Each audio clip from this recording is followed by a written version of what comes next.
Pradeep point में आप सबका एक बार पुनः स्वागत है। हम लोग इंडियन कॉन्स्टिट्यूशन पढ़ रहे थे। इंडियन कॉन्स्टिट्यूशन के अंतर्गत जैसे हम लोगों को बहुत टर्म सुनने को मिलते हैं। अब वो टर्म बार बार हम लोग कहते हैं कि भारतीय जो संविधान है उसमें कितने भाग हैं, 25 भाग हैं।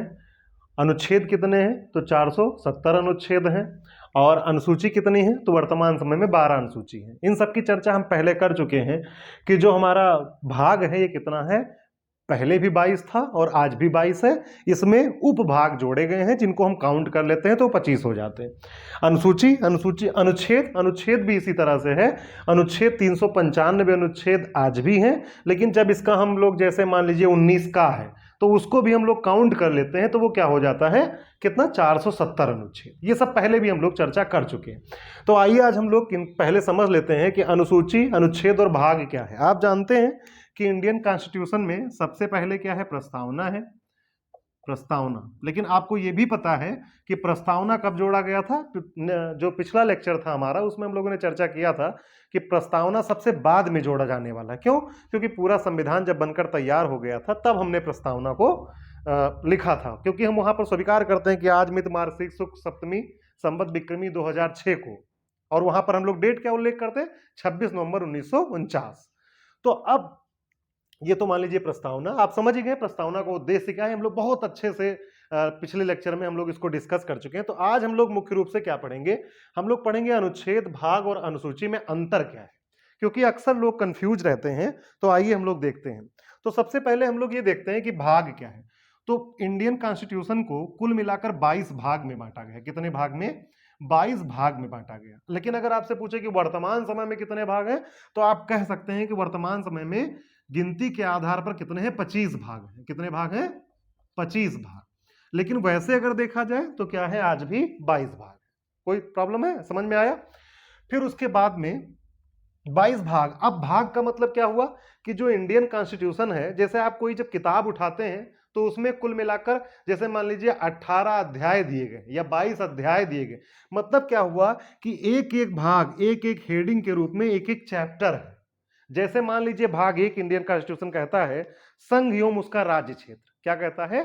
संघ एवं उसका राज्य क्षेत्र। अब इसके अंतर्गत भाग 1 क्या है, एग्जाम्पल के लिए हम थोड़ा सा आपको ये समझा रहे हैं। उदाहरण के लिए संघ एवं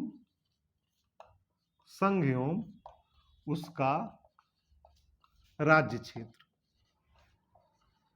तो ये भाग 1 है। अब ये हेडिंग हो गया, अर्थात अध्याय 1 क्या है, संघ एवं उसका राज्य क्षेत्र। और इसके अंतर्गत कितने पॉइंट्स हैं या कितने पैराग्राफ शामिल किए गए हैं, तो 4। Paragraph 1, paragraph 2, paragraph 3, paragraph 4। तो जो ये पॉइंट्स हैं या फिर पैराग्राफ जो शामिल किए गए हैं, इसी को हम क्या कहते हैं, अनुच्छेद कहते हैं। मतलब इसमें स्पेशल पॉइंट्स के रूप में ये उल्लिखित किए गए हैं, तो इसको हम लोग क्या कहते हैं, अनुच्छेद कहते हैं। तो इस तरह से भाग 1 में 1 से लेकर 4 अनुच्छेद का उल्लेख है। समझ में आया ये बात कि नहीं, कि भाग क्या है? तो भाग मतलब अध्याय। चैप्टर्स का नाम क्या है, संघ एवं उसका राज्य क्षेत्र। संघ एवं उसका राज्य क्षेत्र, the union and it's territory. The union and it's territory, ये हो गया भाग 1। ठीक है, अध्याय 1। और उसके अंतर्गत कितने पॉइंट्स हैं? 4 पॉइंट्स हैं, या आप कह सकते हैं कि 4 पैराग्राफ है। बात समझ में आई? अब फिर आगे चलते हम लोग। तो अगर मान लीजिए भाग 2 मतलब अध्याय 2, इसके अंतर्गत हम लोग क्या है, इसके अंतर्गत है सिटीजनशिप। सिटीजनशिप या फिर नागरिकता। इसकी हेडिंग क्या है, नागरिकता, या इस अध्याय का नाम क्या है, नागरिकता।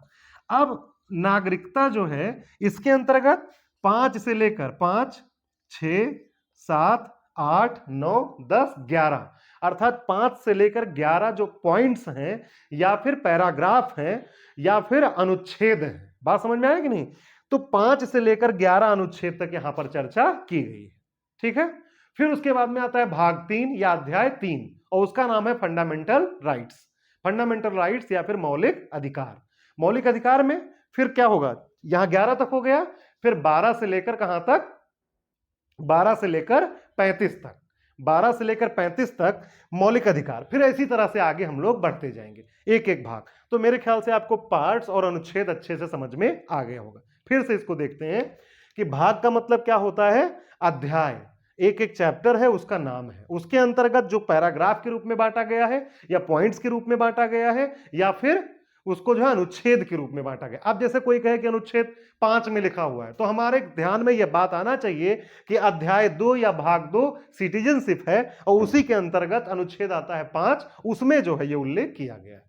तो भाग याद रहे और उसके अंतर्गत कौन कौन से अनुच्छेद हैं। जैसे कहा जाए कि आर्टिकल 7 किससे संबंधित है, तो हम सीधे कह सकते हैं कि किससे संबंधित है, मौलिक, अब वहां विकल्प मिलेगा आपको, मौलिक अधिकार, नागरिकता, संघ एवं उसके राज्य क्षेत्र, इस तरह से।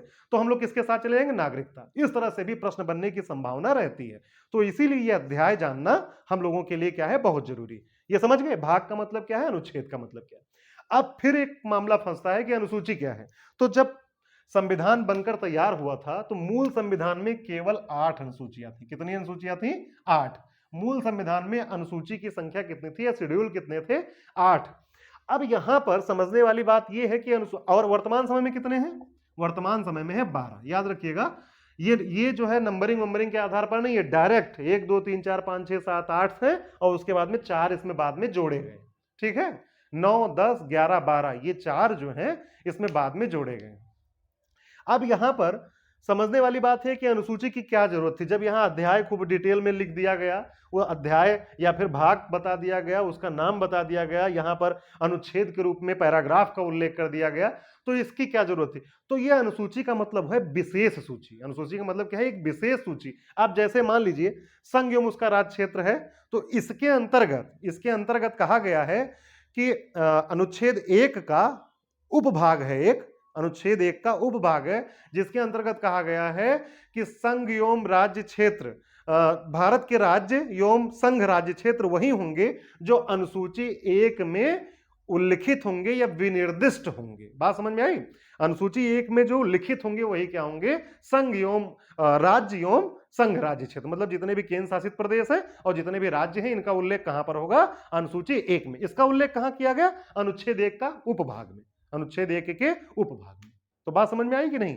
तो ये हुआ क्या, अब अनुसूची मतलब समझ में आया। अनुसूची का मतलब विशेष सूची। अब जैसे जब शक्तियों का विभाजन किया गया, संघ सूची, राज्य सूची और केंद्र, संघ सूची, राज्य सूची और समवर्ती सूची, तो वो 7 में आ गया। इसी तरह से जब शपथ की बात हुई कि शपथ का प्रारूप कहां पर होगा, तो वो कहां पर रख दिया गया, अनुसूची 3 में। इसी अभी हम लोग इसको डिटेल में देखेंगे कौन सी अनुसूची में क्या कहा गया है। ठीक है, लेकिन समझ में आएगी, अनुसूची का मतलब विशेष सूची। अनुसूची का मतलब क्या हुआ, विशेष सूची है जिसका उल्लेख यहां पर किया गया है और उसके बाद में निर्दिष्ट कर दिया गया कि इस फला अनुसूची में इसका जो है विस्तार दिया गया है।